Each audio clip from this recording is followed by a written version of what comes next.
Hey, what's up guys? Today we're gonna make burnt honey barbecue sauce. And yes, you heard me correctly. We are going to burn our honey. It adds such a great depth of flavor and complexity to your barbecue sauce. And it's very similar to making a caramel. Let's begin. All right, so the first step is gonna be taking our Worcestershire sauce, as well as our soy sauce,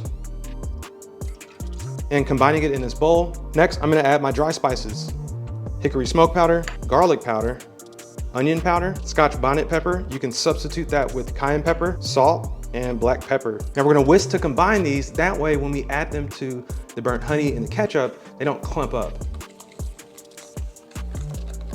And you should have a beautiful reddish brown paste, just like this. All right guys, so we're gonna accomplish a couple of goals by burning honey, and I think the better term for it is caramelization. And just as you would take a white granulated sugar, bring it up to temperature, and it would turn into this beautiful dark and amber caramel with so much complexity and depth of flavor. It's the exact same concept, except we're doing it with honey. So we're gonna see the color change from the color it is now to a deep, dark, and amber color. We're gonna see the release of very subtle, bitter aromatic compounds that are gonna add a complex backbone to the burnt honey barbecue sauce.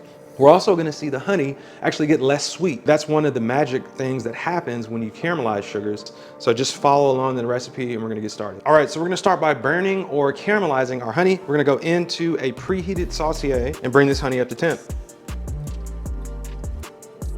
I'm gonna be using a candy thermometer to monitor the honey as it goes up to 320 degrees Fahrenheit. Okay, so right now the honey is releasing all of its excess water and the sugars are caramelizing within the honey. The smell is kind of like an IPA that's been sitting in a deli container inside of somebody's old Honda that is in the Houston, Texas heat. It's honestly not that pleasant, but there are good things happening despite the smell. All right guys, so we reached 320. We want to immediately stop the cooking process, and we're gonna do that with this room temperature ketchup. All right, got our ketchup going. Once that is nice and incorporated, we're gonna go in with our spice paste. This is the aromatic backbone, the smokiness, the onions, the garlic, that is gonna give you that characteristic barbecue taste. So this is 320 degree honey. The residual heat is gonna be all you need. It's gonna have such a great viscosity, I think is the word I'm looking for. We're gonna vigorously stir. We don't want no clumps. All right guys, so I'm gonna give it just a little bit of taste test. Come on, man. Put that in a bottle, get it co-packed, and sell it all over the world for $15 a bottle like Truff hot sauce. It's decadent. It's got an intense, but not overpowering amount of smoke.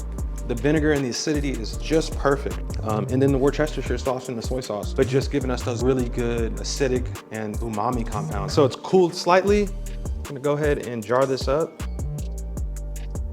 Oh man. And the shelf stability is really great. We didn't use raw onion or garlic, right? Using those types of things is giving you that 3-week in the refrigerator shelf life. All right guys, hit the subscribe button.